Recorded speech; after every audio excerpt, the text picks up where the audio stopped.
All right, we're live. Hey, So we got 21 people sitting in here waiting for us, Eric. that's good. That's good. I'm Sweet. glad. 21 out of 74. So we'll give it a few minutes for people to jump in here. Go ahead and in the chat, let's do this. I know we shouted this out big time to our team. So throw in the chat where you're at, because there's going to be a lot of agents from all over the country. And if you're Onyx Homes, go ahead and make sure that that is in the chat as well too.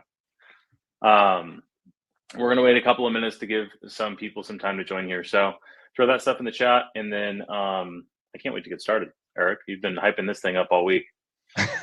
Yeah, I've been slightly excited. I want to say thanks for letting me do this. Hopefully you guys can hear me correct.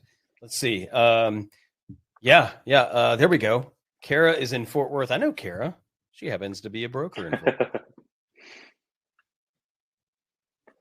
So you did this. I'll give a little bit of background as well too. Gabe, so you got our title officer on here as well too. So a little bit of background on Eric shared this with a few. You did this in 3 separate segments last time, and we had at least 3 of our agents who were on it and really implemented the things that you talked about here. We talked about this at our sales meeting yesterday also. Aaron and Mindy weren't in the meeting, but Jamie spoke about it. And it has been amazing that before she even started mailing in her actual farm, she was getting a tremendous amount of traction by implementing a lot of the stuff we talked about in here. So I'm super stoked for this. Yay, Aaron's in here. What's up, Aaron? Very cool. I'm stoked to see that. Cool. So Eric, I'm going to go ahead. I'm going to give a little bit of background introduction, and then I'll let you just kind of rip on the slides, because I know you have a ton of stuff here. Also, we have the room. We have an hour blocked off, so we want to be as respectful as we can for everybody's time. But Eric does definitely want to open up for Q&A at the end. So we have technically a 2-hour room block here. I don't think we're going to go that long, but we're going to save some room for Q&A at the end. So if you do have questions, make sure you throw them in the chat or Q&A. I'll do my best to kind of moderate this. But Eric is a buddy that I met about a year and a half ago at a Tom Ferry conference in Arizona, and he's in a group of guys that I mastermind with. We meet every Thursday morning, and he's just an awesome dude. He has this amazing ability to make you feel like you're the most important person in the world when we're having any type of a conversation. That's definitely his superpower. But this is something he's not only done in his own business. This is something he has done over and over and over and over as a coach, helping people through it. Also, in his own personal business and helping agents on his team as brokerage as well too. So, Eric, I'm stoked. I'm going to go ahead and hide my face and let you just rip into it. Christian, man, thank you. Hey, guys, thank you so much for coming on. It fuels me to see you guys excited about this, because a lot of times what we do is we jump into these things really not knowing what's going on. But when you got somebody, a familiar face that says, yeah, this is it. I'm so happy that you guys have a lot of, hopefully a lot of grace today. I want you guys to think about some things that we're going to go through today. Write down what you think is important. It may be only 3 things. It may be 10 things. You're going to look at the actionable items at the end for what you want to do. There's going to be a lot of information for you. And as you can see on the screen, this is the intro for an elite level of person that wants to do this in their business. I know that the Onyx agents have a tremendous ability to lean on their leadership. This is also not only for teammates and team members, but for independent agents. And if you're a title person on here, Gabe, I think is in here, some other people, if you guys can take some of this information and share with those agents, that would just light my soul on fire. I love the idea of sharing this information. So let me get into this. So how did MicroFarm start? MicroFarm started with geofarming. I know a lot of you have heard about geofarming, and it still works in my business today. But just to give you a snapshot of who I am, I'm in Fort Worth, Texas. I have a brokerage. I have agents, so on and so forth, but I'm still in production. So I'm one of those rare coaches that just doesn't tell everybody to do stuff. I'm actually physically doing the things that move the needle in my business. And what I've done over the past 5, 6, 7 years, I kept a spreadsheet of everything that worked. And I compiled it sort of into this moment of going from GeoFarm to MicroFarm. So let's jump into it. Again, my name's Eric. You can reach me at Rethink Home, Eric at rethinkhome.com.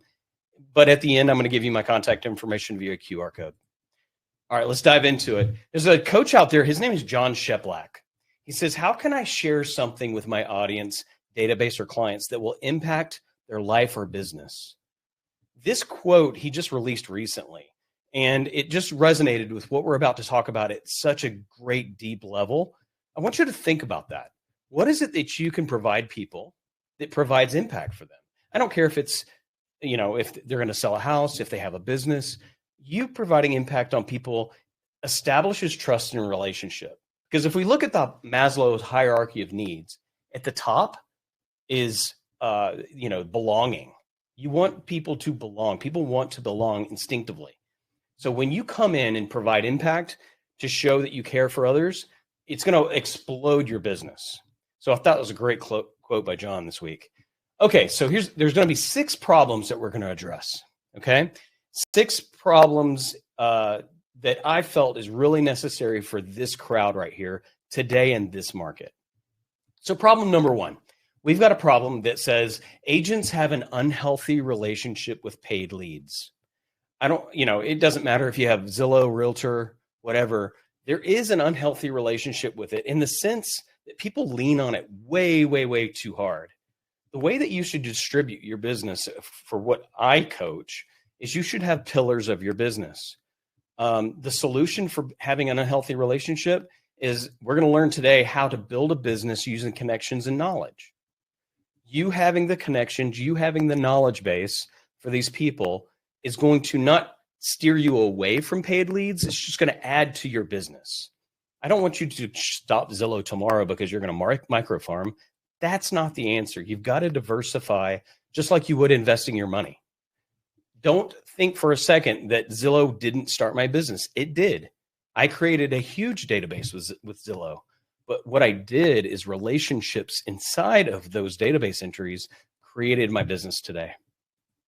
Problem number, and just to piggyback that, just to give you guys heads up for problem number 1, 90+% of my business last year was referral-based business. How did I get there? So first off, like I just said, you're talking about relationships. The law of reciprocity is nothing more than you providing your face off to all of these people to provide impact, and don't expect anything in return. What you got, Christian? I wanted to piggyback on that because you mentioned there's a million different coaches out there, and not that this is about coaching necessarily, but there's a lot of people that coach to or were taught that if somebody's not making a move in 90 days to tear up the information, like forget it, get trash that lead, right? And I think it's so wild because I got into the business, so I built my entire business off of Zillow as well too. And even my personal database is heavily built from Zillow, but turning this into relationships is so huge. So I think it's important to understand that it does exist where old school sales was, if someone's not moving in 90 days, like that's not trash that lead and there's no relationship. And it creates something very, very transactional. And there are a lot of agents that have built good careers churning and burning leads and doing deals, but it never results in this 90% referral based business. You're always going to be dependent on those things when you don't do a good job and create those relationships. So I just want to make that point as well too. That is perfect. Thanks for the segue, because the next point that we're going to talk about is community. The people that you want to do business with is who we're talking about here. The people that love you. Okay. People that show action as well as you do. It's got to be reciprocated in that relationship. Community is one thing that you can build, and I'm going to show you how to do that. Neighborhood knowledge. Gosh, you getting to know the intricate details of that neighborhood. Oh my gosh. That's sets you apart from most of the other agents. And you know that, which then comes what? Your reputation. Your reputation precedes you. That's one of the most, I think Warren Buffett said it, where he's like, one of the most important things about your business is your reputation. If that gets shattered, then your business goes away. Professional accountability. I'll tell you, there's a lot of people in the world that have coaches. And you know what? Those coaches have coaches. Having accountability, whether it be team leads, sales managers, paid coaching, whatever it is that suits your business, is essential for you to get out of your own way. We just had a scale mastermind this morning, and it was about focus. And some of us are better at that than others. I'll tell you, Christian's a master at focus and having clarity in his business. So when he talks about this stuff, I'm like all ears.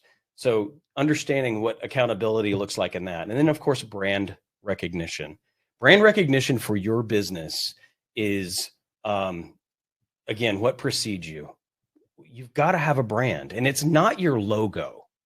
What is a brand for you? What does it look like? And then the last thing, this one especially, is market share. Now, I want you to think about this. I'm going to say this a couple of times during this presentation. I want you to think about this differently. It's not just market share for how many transactions you have. It's market share for what relationships you have. Because all of these people, whether they're renters, whether they're homeowners, whether they're business owners or they're vendors or whatever it is, you having a market share of relationships is what we're talking about here today. This is where micro sets itself apart from geo. And we're going to go deeper in that in a second. That's just problem number 1 of 6. So let's keep going. Problem number 2, GeoFarm, is that alone is just scratching the surface for that market share we were just talking about. The solution for this issue is to start trusting your A+ relationships using the techniques that we're going to go over today. If you notice here, I've got the A+ through C. Now, what happens in my database, and I'm going to give you an example of how it's worked for me for, well in excess of 8 or 9 years. If somebody comes into my database, by default, they're at a C level. And my job is to get them to that next level, the B level, and then the A, and then the A+. And the A+ I call ambassador. An ambassador is somebody that I can ask for things. A, B, and C, I never ask. I provide value on every level without expecting anything in return. That's that law of reciprocity we were talking about. But for ambassador level, I can sit down in whiteboard session, in my case, blackboard session, these things. I can ask for, if anybody in the neighborhood, knows of a good person to do XYZ landscaping, all those things go into A+ category. And then I spend a lot of money on my A+ people. I spend time and money with those people. So understanding how to, you can take this format and put it into your database. You can also think of it from the sense of, how are my relationships structured? If I have a ton of C people, I'm not doing my job to progress them into the ranks to become an ambassador. So I want you to start thinking of it like that. Problem number 3, your people need you, and their people need you. We're missing the boat on serving, guys. We really are. So what's the solution here? We know that learning to serve with epic impact leverages connection and allows you to do the things that you do best, which is finding solution. So in my business, I've always thought of it like this, and I'm sure you guys have too. You've got somebody that's out there that's a homeowner that has a problem, and they need to get to the solution. And when you step in and grease the skids to get them to that solution, that's called agency, right? And that's our job, is to grease those skids to where they have minimal impact or risk, and it makes them the hero. I'm going to say that again. It makes them the hero. And when they feel like they are the hero, that's when we know that we've served them. So again, back to the quote from when we started, how do we do this? How do we do this with our database and audience that impacts their lives? So going all in with knowledge without expecting them to sell their house is essential. All right, number 4, nobody likes a roller coaster business. Roller coaster businesses suck. There's just no way around it. You waking up in the morning not knowing why you got your head off the pillow is awful. And you've got to find some purpose in that. I'm going to tell you how to do that. And I know you've heard this before from other coaches, but I'm hoping I'm going to rephrase it in a way that sticks with you to get out of that ups and downs in your business. First off, you got to use your CRM. And we always joke, we don't care what CRM you use, just use something. I'm serious. There is no one size fits all for CRMs. And don't ask me about CRMs because we will laugh. Number 2, know your numbers. If you don't know what your numbers look like, what your monthlies are, what the number of contacts that you're making, the number of texts that you're sending out, so on and so forth, whatever those KPIs are, you need to be tracking those. I'm going to be honest. I've simply put it into a spreadsheet on my transactions, and I know exactly daily how many people I contact and how many people I've conversed with, so on and so forth. And then the last thing, the one that most people don't really go over, is prospect with the people that love you. You know the people in your business inside of your database that actually do care for you personally. And if you don't have a bunch of those people, you might want to go see a therapist. Seriously, on a very serious note, find the people that love you in your business, people that want to have conversations with you. They don't necessarily have to do business, but establish trust with people that want to be with you. Number 5. Undefined pillars of your business. We talked about this just a little bit in the very beginning. These undefined pillars of business kill agents. They just kind of do everything. They go all over the map. They serve anybody that shows up inside of their business. Sometimes you can't help everybody, right? Well, in this case, microfarming solves the issue of not knowing which pillar to work. How is that? So let's dive into that a little bit. So if I know that I'm communicating with people at a regular level and I've got relationships set up, I've got businesses that are set up, I've got all of the things. If you start looking at what the activities are inside of microfarming and geofarming, look at there. I like open houses. I love door knocking. A lot of people don't, but I do. All of the things that you have to do inside of the microfarm and geofarm atmosphere are the pillars for your business that you should be doing. And there's another pillar that we talked about earlier, paid ads, paid leads. Definitely structure diversification is essential, but I'll tell you, you really don't need more than 3. And if you're doing microfarming, you probably can do 2, right? You can do paid leads with your team or with yourself, and you can do this here where you can start microfarming. So we're going to dive deeper into the details here in a second. Problem number 6. You are not in your business enough. And what do I mean by that? Diving into your microfarm will sincerely place you in front of all the like-minded clients and iron out any shiny online objects from the people in your database. What does that mean, Eric?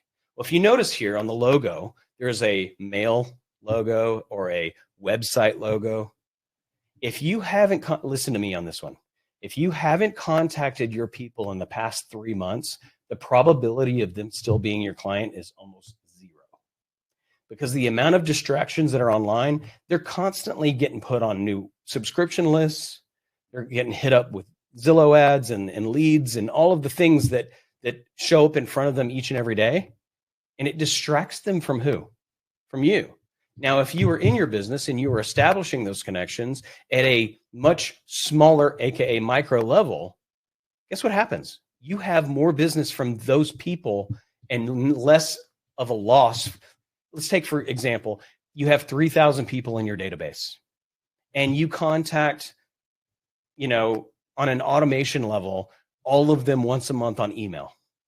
That's not diving into each and one of those people and finding out what solution they need. I tell you, if you slow down and start thinking of the mindset of the person that you're talking to, and I'll tell you, Christian kind of hit up on it earlier. My superpower is just to stop for a second and figure out what it is these people are looking for. Deep dive in curiosity to get to where they need to be. What you got, Christian? So one of the most common things that I hear this from agents on our team all the time, but I think it's an industry problem is, and I already know your answer to this because you talk about it all the time, is for the people that aren't for what is the solution and how do you stay in front of the people that are actually looking to move, the people that we're serving with like our job as a real estate agent? That's obvious, right? If they're buyers, we're showing them houses, we're doing consults. If they're selling, we're doing consults and listing their home, all those things, prepping the home for market. Talk a little bit, and I'm sure this is probably in the rest of the presentation, but can you hear, just to drive that point home, is if I wrote this down, I'm taking notes, by the way. If you haven't contacted your people, underlined, in the last 3 months, they're not your clients anymore. They're probably somebody else's. How tactically do you follow up with the people that you know aren't looking to move anytime soon, but are people you have built some sort of relationship with? That is the golden question, and we are going to get into it. And it kind of goes to this next slide, as you have two choices of what to do. So I'll tell you, and we'll go into it again, like I said, but here's what I do. I have a text message that usually goes out in either video form or just typed out form that I send to people on a regular occasion for my A+ ambassadors. I constantly stay in touch with those people because why? They send me 10+ referrals every year. Okay. If I know that every ambassador, let's say my average price point is $9,000 commission in Texas, which I know is less than a lot of people that are on this call, but you got to think our average price point's what, $320 to $350. So if my commission is $9,000 per closing, and I have an ambassador that gives me 10 people, that's $90,000 is what that ambassador's worth. So do you think it encourages me to get in front of those people as often as possible? You doggone right I am. And when I'm in front of them, that doesn't mean that I'm selling them on anything. I'm talking to them about their business. I'm talking to them about their families and what's going on in the local community, because I know what's going on in the local community because I live in the local community. The places that I've picked, I strategically place myself not in 40 minutes away. I'm in the places where I live, where I interact, where my kids go to school. These are all decisions that you're going to have to make that we're going to go over here in a few minutes, that I constantly touch those people. Now, the C-level people, I'll tell you, I'll have one or two conversations that kind of get them on the fence, off the fence, to go into the B category stuff. Sometimes they might get a pop by. Sometimes they might get an extra conversation to nudge them in a direction. But if they don't reciprocate the love for me, I don't fight for them. They go off the list. Now, I say off the list. They go to the list of constant automation until they react. I've never actually deleted anybody, I don't think, out of my database, hence why the number is so high. But I will tell you that if there's not, if I get Mickey Mouse for a name on my database entry for an open house, and that's the follow-up, or if they hit my website and they log in with Mickey Mouse, I can't follow up with that. But I will say that there's at least 6 touches before they get wiped to the list of automation. So hopefully that's helpful and answer your question. All right. No, 2 choices. That's huge. Thank you. 2 choices in farming. We got GeoFarm and micro. There's not a right or wrong here, y'all. I'm just going to tell you right now, both do well. Both are amazing. But here's today, we're talking about MicroFarm. It's not something anybody's teaching that I'm aware of. If they are, great, but they're not doing it as good as I am. So I'm glad you guys are here. Just kidding. Okay, so what's the difference? GeoFarm, when you set out to do your GeoFarm, you go, I want that neighborhood. You think about the whole neighborhood reach. And that's not what we're talking about here. Because what you're doing is you're focused on the high level relationships for top of mind of everybody in that space. Whether you can throw events, you can do marketing videos, you can show up for doing giveaways, you can send email notices to all the people. There's nothing wrong with that. In fact, it sells this.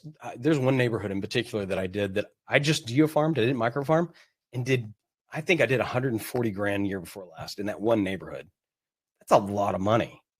Now, a lot of people think of it as how many database entries as possible can I get from this neighborhood and put in to my CRM? And I need you to think about this. What is a database entry? A database entry in my business is is 4 things: name, address, phone number, email. If you don't have all 4 of those, they don't constitute the name database. Okay. So I'll go over that again. Name, address, phone number, email has to be there, or else it doesn't constitute as a database entry. Because why? I don't care about how many database entries I've got. If I got 10,000 people, great. How many of those people am I actually touching? I'm not. So it's about the relationships is what I get with the 4. Go ahead, Christian. I had an interesting conversation with somebody that does a lot of cold outbound, a lot of cold email, a lot of cold, voicemail drops, a lot of cold phone calls, all of that stuff. And it was very interesting because that's not me at all. I've never done any of that. I don't really understand that business. anywhere near like I do people raising their hand and opting in, right? Everybody that's on this call opted into something and they're here because they chose to, not because I'm door knocking, right? That's just not my stuff. But it was interesting conversation between the difference in a contact, right? Having somebody's contact information, like if we reach out to Gabe, or which I know you're going to go through this part, but like if you reach out to your title officer and you'll get people's information versus if, for example, Jamie has a taco truck in her, you'll love this, Eric. She has a taco truck giveaway in her farm, and she's getting people to register with name, phone number, email address, and address on a thing to get tacos, right? Are you talking about you want somebody to share their information with you, they're opting into something, or are you talking about just getting their information one way or another? Can you clarify that? All right, man, you were firing on all cylinders today, bud. This is exactly where I was going next. But I'm going to give you the answer now, and then I'll give it again, just because it's so important. We're not talking about neighborhood reach at a level that you don't have communication with people. You have to have conversations. If you don't have the conversation sincerely, whether that's a text message or actual face-to-face, it's irrelevant to me. It's still a conversation. But if you're not having conversations, that's more of a GeoFarm general approach. A MicroFarm is street level. It is not the entire neighborhood. Because I'll tell you, a lot of our neighborhoods in Texas are 500 plus homes. There's no way you're gonna extract anything or have a deeper relationship with anybody with 500 homes. And if you are, you've got more budget than I do, or you're badgering the entire neighborhood, one of the two. My hopes are is that you understand that GeoFarm is a great entry, but once you start realizing that the relationships are more important than the market share of how many homes you sold in the neighborhood, that's the game changer. I'm going to say that one more time so I don't lose my voice. If you focus in on relationships and not the market share of how much you sold in the neighborhood, that's the difference. Because think about this, people. If you are at a 3-street level MicroFarm and each one of the people on that street gave you 2 referrals for the year, how much turnover is that? It's not going to be the people in that neighborhood that are turning over. It's going to be their friends and family. You've got to break through that trust layer of being at the 3-street level versus the 500 neighborhood level. Okay. Hopefully that kind of sets the tone for what's coming up here. Counting on your database to call you for the listing their home is what GeoFarm is all about. Let me structure this for you so you understand the context of this statement. If you start a GeoFarm tomorrow, one of your KPIs that you're going to be looking for as a goal in your business is them to sell their house. How many homes are in the neighborhood? And the turnover needs between 3 and 6%. How many of those 3 to 6% are listing with you? That's a GeoFarm. For the MicroFarm, we're only doing 3 streets because we need a deeper dive on the relationships of the friends and family of those people. If you look at a MicroFarm in general as the efficiency for an agent, if you live in the neighborhood that you MicroFarm, it makes a whole lot more sense. That's probably the number one position, is if you live in the neighborhood and MicroFarm that neighborhood because you have relationships with your neighbors. I can assure you, this is one thing that I went through a lot this past year, is people are like, oh, I need to tell people I'm an agent. I feel like I'm a secret agent. I'm going to be honest. I would say 80% of the population know you're an agent, especially if you have relationships in the community. So all it takes is you as one agent inside of MicroFarm to do the job because you have real relationships. Nobody else can do it. It's just you. GeoFarming, you can hire 5 people for, by the way, this is a part of the GeoFarm class that I did. You can hire 5 people to segregate that neighborhood into pieces, to master each one of those and become accountable to the turnover in that neighborhood. You really want to go gangster? Do that. Have people get a GeoFarm with managing an entire neighborhood and just take it over.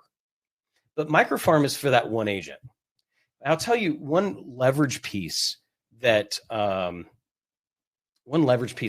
always been absolutely just game changer for me is having a transaction coordinator.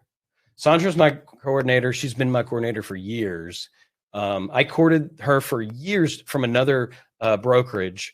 And as soon as that brokerage went under, I grabbed her. And the reason I grabbed her is because she was bilingual.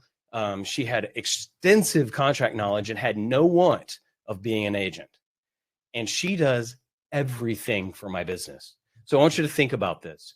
If you have a transaction coordinator that can MLS input, get the photos scheduled, get the photos organized and make sure there's no errors, get all the documents to the people, write the contracts, all the things. I don't know about California laws, but for here, as long as I review it and put my signature on it, we're good. She's able to do all that for me. And I use by the way, here's a game changer for me and my business. We just bought into a company called jointly.com. Jointly is the most beautiful version of our contracts available. And sellers' disclosures are always long and tedious. This puts it into question format and then formats that for the client to where they're not going through and plugging all the little check boxes. It's just been a game changer. The transaction coordinator handles that as well. Mondo, we love you. All right. So the other part of the MicroFarm that I found extremely valuable is coaching weekly. Because I'll tell you, we were talking earlier about focus that Christian and I were talking about this morning. And, when you get into this space, if you don't have a budget set and you've got production going on the other side of town and, so on and so forth, your business is hectic just like mine is. Sometimes I take my eye off the ball just for a little bit. And then I haven't been in my farm in the past month or 3 weeks or whatever the days. And the coaching aspect of my business is non-negotiable. I have to have it. And it's not just coaching with a person, it's coaching with several entities and being a part of a crowd that's better than you. Because I want you to be the person in the crowd that doesn't know everything. If you are the person that knows everything in your crowd, you need to up your game. Coaching weekly does that for me. I'm able to take myself out of my business and have somebody else give me a viewpoint of what it looks like to be me outside of myself. And sometimes it's painful, sometimes it's amazing, but I'm telling you, coaching is, the thing that changed my business. It impacted me so much that I went and worked for Tom Ferry for a couple of years as a coach. I wanted to give back that much. And here I am today with you for the same reason. For you people that are on a team, this last statement here on the MicroFarm, self-directed. There's nothing more that a team owner or team lead wants than an agent that does the things that they're supposed to do. Now, the team manager, the sales manager, the team lead, they can be there to help you set your goals and stay accountable to those. This is a perfect opportunity for you to start your business and teach other agents what you're doing inside of your team. And it brings you up to speed for your manager and whatnot. I love this part of it because I think teams need to have a little bit more people that have the tenacity to go and do more and don't lean on the team so hard. These are your relationships. It is not the team's. Now, it may be team branding. It may be team help. It may be team budget. But these relationships that you create are yours. So you get to be self-directed and report to these people that are managing the teams and say, this is why we're winning, because we're diving all in on relationships. Okay, so one more slide on the difference between GeoFarm and MicroFarm. You still need to focus on database entries, but for a different reason. You need to do it for referrals, not for neighborhood turnover. We were talking about this a second ago with Christian's question. Think about it like this. You're going to go to a neighborhood as a GeoFarm and try to do everything for everyone. But for MicroFarm, we're looking for referrals from people that are A or A+ level clients. Your job is to get the relationships and provide impact to those people. Your job is not to mail the entire area and try to door knock every street in the neighborhood over the next year. Neighborhood ambassadors, I'm going to hit that again. Neighborhood ambassadors are essential for your business. And I'm going to give you a story on that one. I had this neighborhood that I went to regularly early in my career because I just didn't have the amount of people in my database I needed, and I needed to build those. Well, I didn't know how to do that at scale. So what I did is I door knocked. And I love door knocking, even though there were times that were really sketchy. I really picked neighborhoods that I could trust, and I wasn't necessarily pushed away like most of the neighborhoods that are in different categories. But this particular street had 3 old ladies on it. And I knew if I was coming to that neighborhood, I would door knock twice a month in that neighborhood. If I came to the neighborhood, I would at least come by and say hi. And the days that I would come by with a gift would just make their day. And before long, those 3 old ladies had control of that neighborhood of who used me inside the neighborhood. And I would stop by with an $8 succulent to Betsy, and Betsy would just lose her stuff every time I would give her a gift and not ask for anything besides, I just wanted to see how you're doing.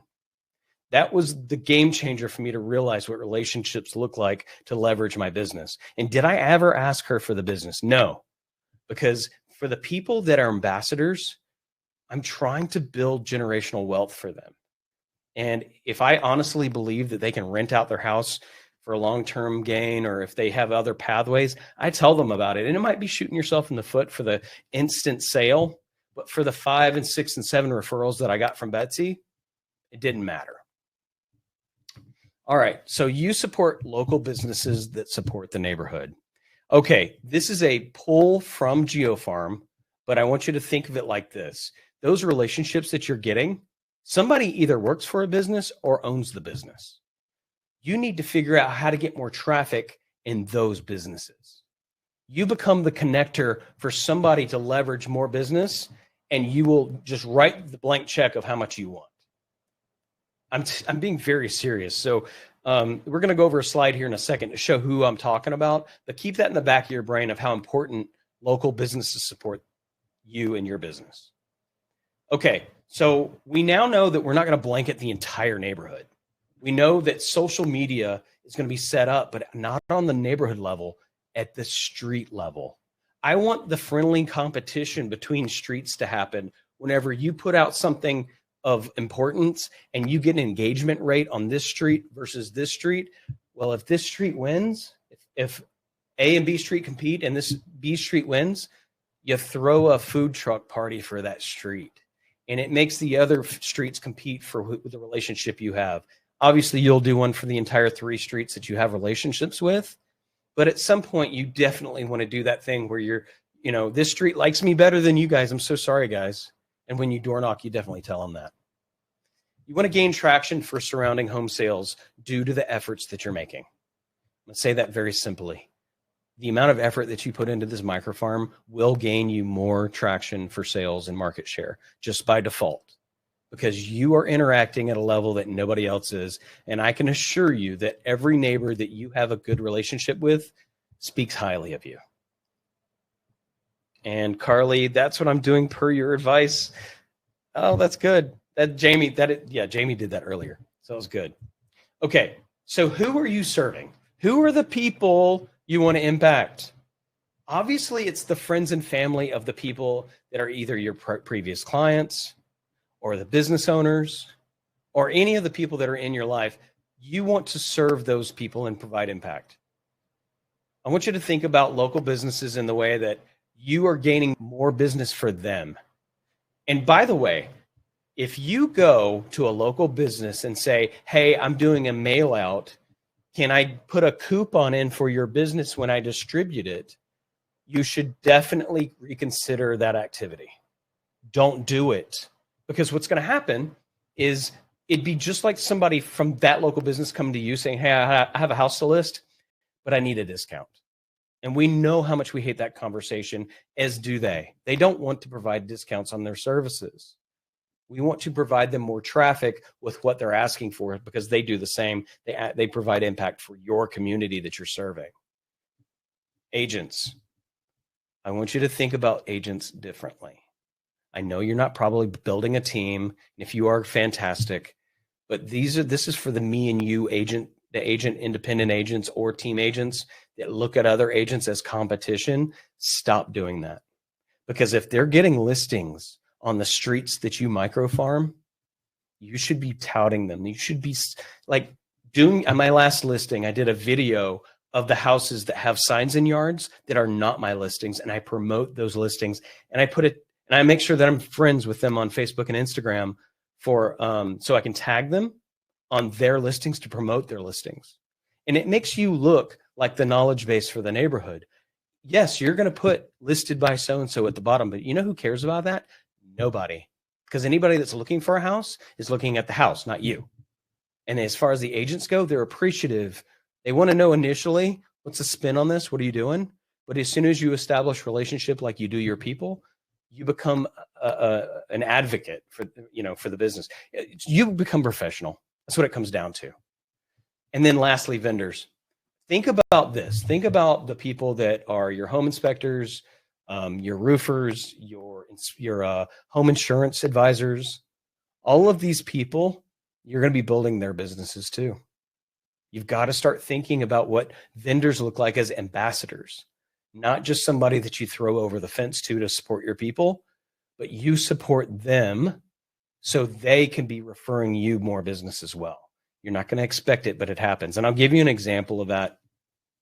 I've got a couple of Airbnbs here in the Fort Worth area, and I put a sticky note on my insurance guy's monitor because he's an A+ ambassador.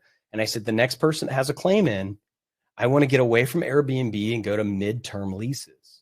Midterm leases are about 80 to 95% of the cost that it would be on Airbnb, but they're long-term. They stay occupied way longer. And the insurance company pays the people, and the people pay you. So I know this is an advertisement for investments, but I will tell you that if you think about long-term leasing versus midterm leasing, midterm, you're going to make a whole lot more money. The only thing you've got to do is give furniture, furnish the property, basically. Okay, so here we are. We're about 15 minutes away from the top of the hour. I want to go through and look when I say size the market, what do I mean? How can you serve these businesses and why? So I've built out categories for my local business. I know that new builds is a huge opportunity, and let me take a minute for that. If you're a title person, listen up. Find agents that want to get in with the relationship on the representative for the new build. I want you to get in with a videographer and help them understand what it looks like to be next level inside the neighborhood that's coming up. California, I know you don't have a lot of new builds, but in other areas, it's essential that you get in with that builder and you start doing videos weekly on what their product looks like and the progress of that and establishing the rapport. For the people I coach, I tell them exactly how to do this. Laundry, restaurants, number 1, 2, and 3, find out who the owners of those companies are, because there's somebody that works for them that owns a house. There's people inside of that business that have friends and family that work inside the business that can leverage and scale your database off of that person that supports your neighborhood. You see where I'm going? It keeps getting deeper and deeper and deeper. And that one person on the three streets turns into 100 database entries. I want you to think about that. So on and so forth. You see HVAC, plumbing, donuts. I don't know why donuts are so popular in Texas. They're on every corner, it seems like. Okay. This is the most important slide I have. I know you guys are going to have access to the slides after this, so you don't have to screen grab or anything. I'm going to give this to you. But I want you to pay attention with me for a second. Avocado toast in California. Fantastic. Yeah, we are starting to see that more and more, which is hilarious. I guess because we have a lot of Californians. That is not a dig. Sorry. Okay. So traction. This is the most important slide. Why? Because this gives you the categories of what it steps up to look like to get to 100% on your microfarming activity. As a coach, it would be a disservice for me not to mention the very first thing at 0 here. You start at 0 and you start with schedule. If you don't understand the importance of a schedule right now, jump in. If you're on Christian's team, I know you know what this means. But if you're an independent agent, if you don't have a schedule set for 2 hours on Monday to work on your MicroFarm or GeoFarm, shame on you. You have to do this. This is non-negotiable. Think of it like this, and I've told Jamie and others like this.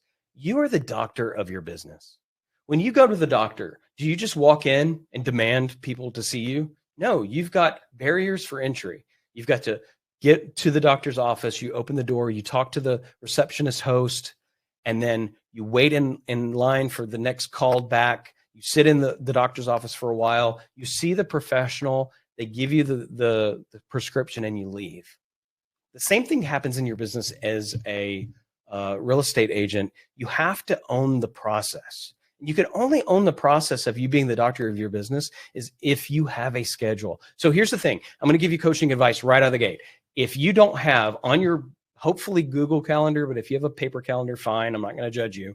If you don't have the beginning of when your day starts and the time that you go home, turn off work, those are the two things that you have to do first, is put giant red lines on your schedule that say when I show up for work and when I leave. And the second most important thing is find time for you. Because if you aren't getting sleep, exercise, we call them meds, meditation, if you don't do those things, man, you're gonna fall on your face, and you're not gonna have the chutzpah to get to 100 here. Okay. So picking your neighborhood, whether that's the one you live in or the one you want to be in. I'll tell you, I tell a lot of people to tell their story, and I'm going to burn through this, but I want you guys to full on and feel it in your soul. Your story matters, and the way that you tell your story matters. And this is how you do it. You have a problem in your business that you found solution for. You tell people about that. You also have a gaggle of people on the side that love to run, mountain bike, do yoga, what have you. But those are your people. And then when you bring the message together with the people that love you, in addition to the solution you found, this is where your business lies. And this is your story that you tell people. Picking your neighborhood is no different than being a part of that story. Video is essential. I don't care how you do it. If it's on your phone, it doesn't matter. People know what you look and sound like. This doesn't bother me anymore, and I don't want it to bother you. I need you to understand how important it is for you to put video on everything you're doing. Go to my social media at the end. You'll see what I'm talking about. All right, neighbors. You've got to get in to know the neighbors. You've got to provide that value. Events, mailouts, database. You get my point. These are all things that need to happen to get you to that next level. Now, each one of these lines has an insane amount of detail behind it. Now, I'm not going to be able to cover this today because it's a part of an intro, right? But I want to let you know that there is an option for you to do that, and I'll tell you about that in a second. Okay, so what's the competitive advantage of a microfarm? Advantage number one is you become the go-to agent regardless of the location. I'm going to say that one more time. You become the go-to agent regardless of the location. Advantage number two, the microfarm relationship sincerity breaks down the wall of distrust before you even meet the referral. If you have somebody that's in your neighborhood that says, oh, Jamie's the best agent I've ever seen, the trust wall has been broken down. You show up shaking hands and hugging. Advantage number three, if you're asking for the homeowners to buy or sell, I'm going to lose it, because this is where I need you to think about them staying put in the neighborhood. You don't want to lose the person that you've been working for this whole time. You don't want them to move across town, because you're not going to be able to microfarm them anymore. You're going to leverage their relationships and gain generational wealth where they sit. You become the safe expert when you're not trying to sell their house. I hope you got that. Advantage number four, giving relentlessly to your local businesses makes you the connector. And becoming the connector, AKA mayor of your town, that's who I am in Aledo. I am the mayor of Aledo. It is self-proclaimed, but doggone it, I'm keeping it. No, I've got people that tell me that. I see you everywhere, Eric. Fantastic. What do you need in your business right now? Let's go to lunch. Let's figure out what that looks like. So when we talk about direct competitors, who cares? You have the relationship. That always will prevail. They won't get the shiny object syndrome if you are in their life. How about indirect competitors? People like, whoever that's coming into town from the local business, or the giant businesses that are coming in and trying to take your people. Who cares? You have the relationship. You can leverage microfarming to do that. So here's your shield. Picture it a shield that's protecting you. Goal number one is to serve your face off on the streets that you want to dive into. Goal number 2 is serve the businesses that support that neighborhood. And goal number 3, events, partnerships, marketing for vendors, clients, streets, and charities. All of these things keep you connected at a caring, sincere level. You're not selling anybody anything. You're just diving in on the relationship. If you guys want to do some extra credit, go buy this book. This is my Alex Hormozi. Make offers so good that you feel stupid saying no. That's what you're hoping for, is that your offer and your value and your impact is so stinking good that they feel dumb for not engaging on what you're talking about. The second book that I absolutely recommend for every business, this is a 1.5-day read, and I'm a slow reader, The Go-Giver. You've got to build your people. And I don't care who it is. If it's people on your team, if it's your son or daughter, if it's a local business, if it's a street that you microfarm, you have to build people up to give that belonging. So here's your future roadmap. What are your next steps and goals? What KPIs do you want to track? Step 1 is what? Say it to yourself out loud, schedule. Step 2, you got to pick that neighborhood, and it's part of your story. Step 3, you got to find a coach. Yes, I am a coach. Yes, I'm promoting myself. However, you don't have to pick me. You've got people in your lives that, just like these other people, have relationships. Pick somebody. Step 4, take action daily. And it kind of circles back to schedule. Make sure you schedule that action. So, Christian, I want to say thank you for having the opportunity, for giving me the opportunity to sit down with you guys to kind of go even deeper on the level of geofarming. And then if you guys want to, go ahead and pull up your phone and take a picture of that. That's going to be my link tree. If you notice there at the top, there's a Calendly link. It's a free MicroFarm strategy session for your business. Go on there, schedule something with me. That's legit. If you guys go in and reserve it now, you got a free spot on that. And then the second thing down is MicroFarm presentation. Everything we just went through is right there for you. You guys, thank you. Dude, Eric, that was amazing. I have, I think, 4 pages of notes. and I knew most of this already, but it's actually, I remembered about a quarter of the way through this that I actually missed the second half of the last one you did. So this filled in a little bit of the pieces, and you know, I've heard you talking about this for quite some time. So before I talk for too much longer, at least for the next 10 minutes or so, I want to be respectful of everybody's time. Let's do some Q&A, right? So everybody go ahead and throw your questions down either in the chat or the Q&A. I'll kind of go back and forth to make sure we get them. Mara, to answer your question on that first book, one of the best books you could possibly read to like execute on, it's $100 million Offers by Alex Hormozi is the guy's name. If you're a YouTube watcher, I was introduced to him about 1.5 years ago, I would say, and his content is absolutely incredible. But it's $100 million Offers is the name of that first book.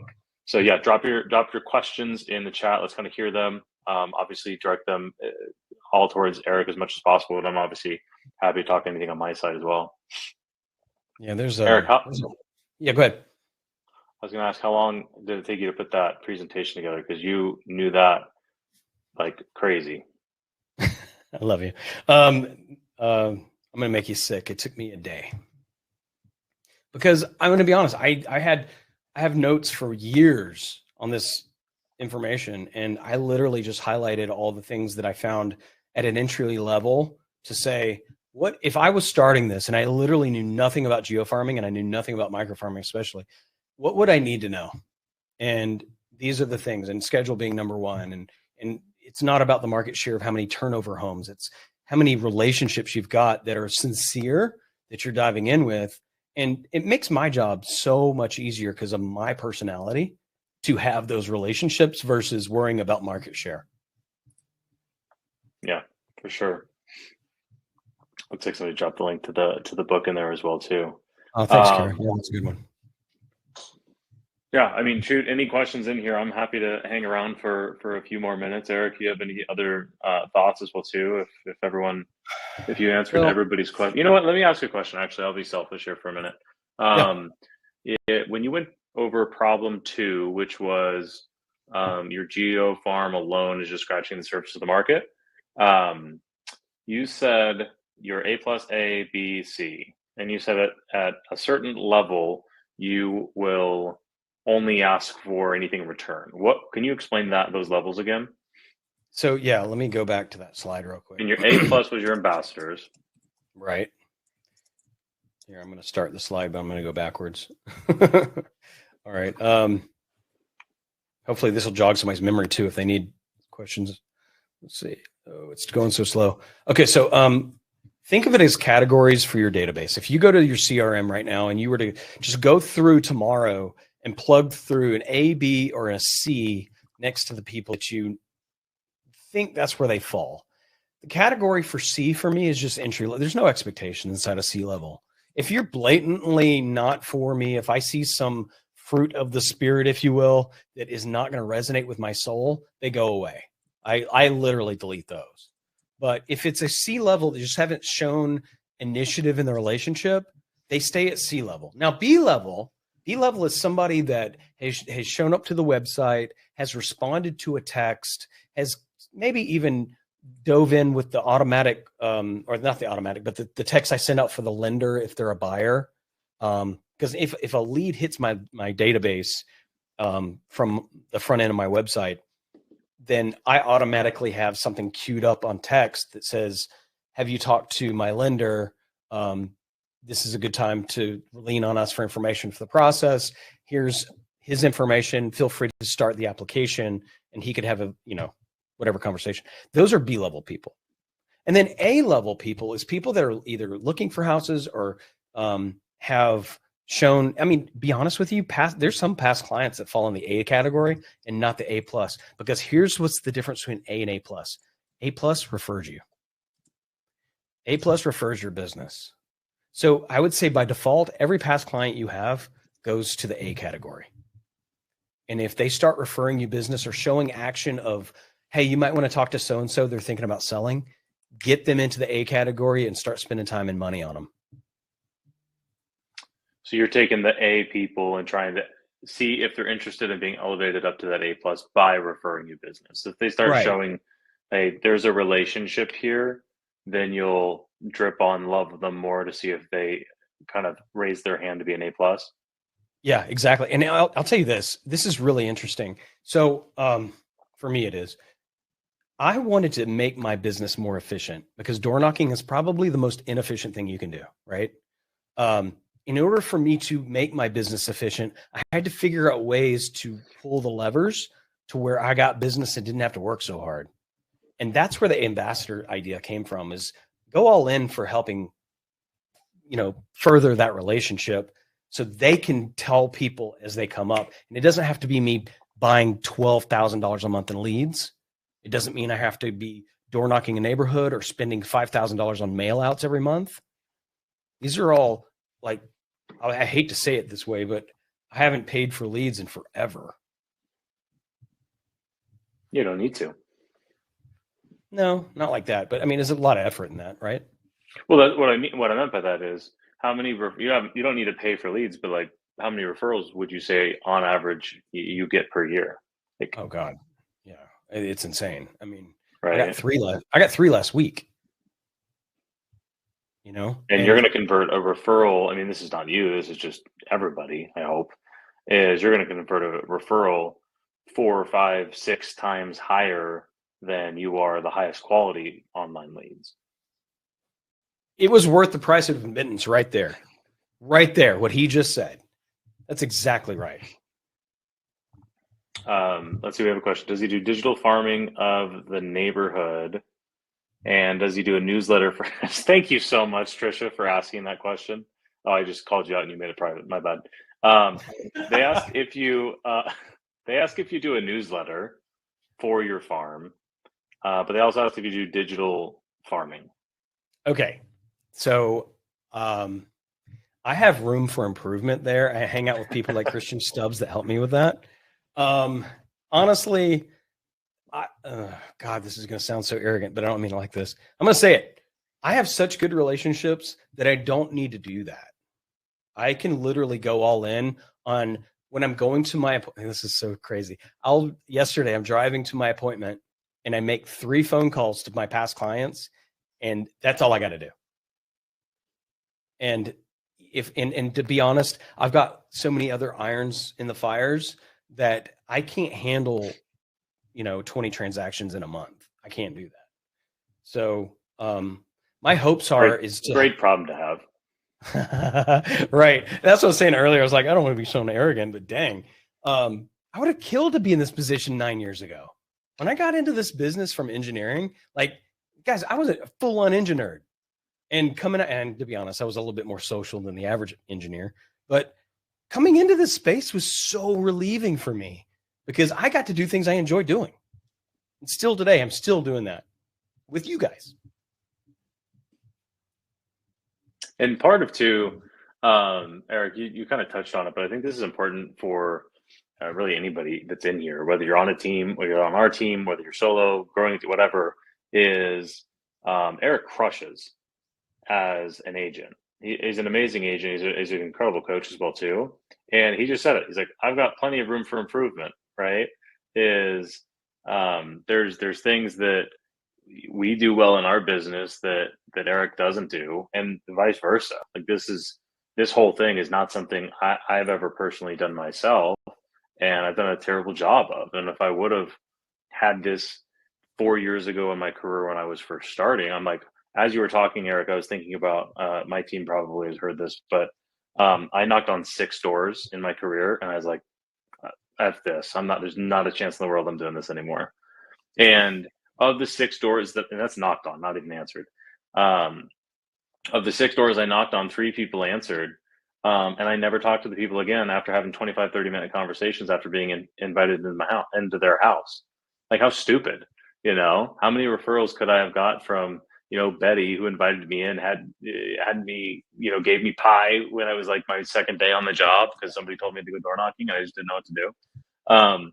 So my point for sharing those things is just being in environments like this where you're able to bounce ideas, learn from other people. Like, a lot of the times and I'm super guilty of this, but a lot of the times as salespeople, I don't even put real estate agents in here, is we get so tunnel visioned on, I got to make my calls, I got to go on the appointments, I got to handle my escrow, I got to put out fires, that we were tunneled into blocking out so many other things where it's like, you don't have to come in here, listen to this whole presentation and start a microfarm.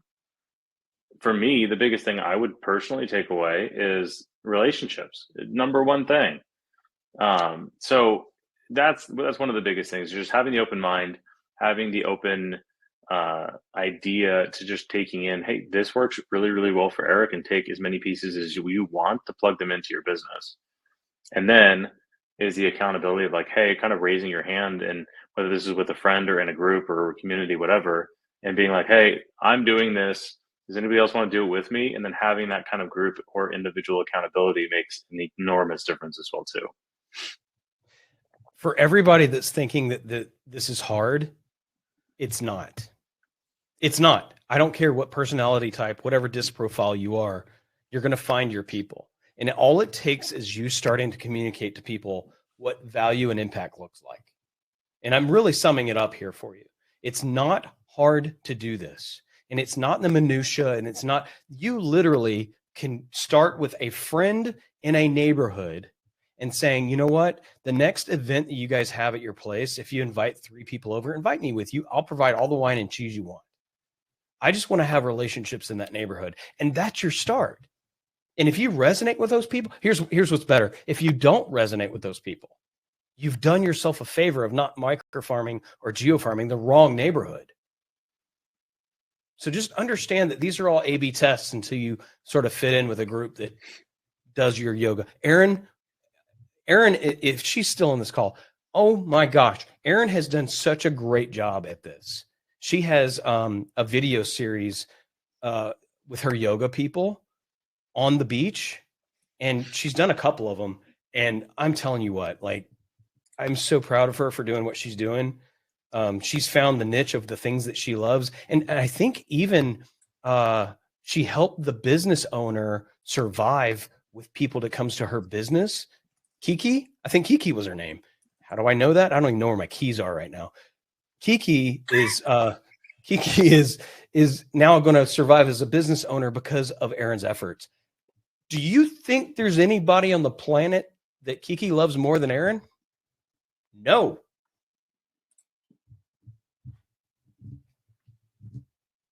Okay. It's awesome. Any closing thoughts, Eric? 5 minutes over. I want to be respectful of everyone's time, but we got 24 people still hanging out here listening to us ramble, or they're just staring at a blank screen, whatever it might be. Yeah, they've walked off. Yeah. Any closing thoughts? Maybe also throw up your QR code again at the end, just to make sure that everybody has. You know what? That's a great idea. I'm going to go ahead and pull that up right now. It's going to have to Gabe go through. Says thank you. Rob says awesome presentation. I dropped Aaron's social in there as well too. Aaron crushes on social media. She makes really, really good content. And there's, I think the second to last post was the video Eric was talking about, where she's kind of spotlighting her local area. That's money. I'm telling you, that's really money, guys. Hey, thank you guys for sticking around. There's 24 still here. I'm excited for each and every one of you. You do have a direct link that I'm getting ready to pull up here in a second. It makes me go through every single slide. It doesn't allow me to go all the way to the end. Here, let me go ahead and present this. Don't forget that you're building people. You're not building necessarily market share. It's a byproduct. It's like saying, I'm going to make a lot of money. Well, you're going to make a lot of money doing what? And you've got to love what you're doing. And if you love what you're doing, you could really care less about how much money you're making. Hence why my wife is a teacher. Let's see. There we go. Okay. So if you notice at the top here, that Calendly link for you guys is legit. Like, you guys can go on there and schedule a time with me. I will give you 30 minutes of my time to step through to try to move the needle, even if it's micro, no pun, micro movement of that needle. I'm telling you, like, just spend 30 minutes with somebody outside of your area to talk about what your business looks like. And you know what? I will turn off my phone and spend some time with you. And then again, if you need the presentation to go through and just highlight like 3 things that you want to take action on, that presentation is right there for you. So save me in your contacts. You guys have the ability of texting me anytime. I'm touchable at this point. No telling next year if I'm going to be touchable, but right now I am. So thanks again, guys. I appreciate you. All right, guys. Thanks again for coming. We'll see you in the next one. Later, man, Eric. Later, bud. Take care.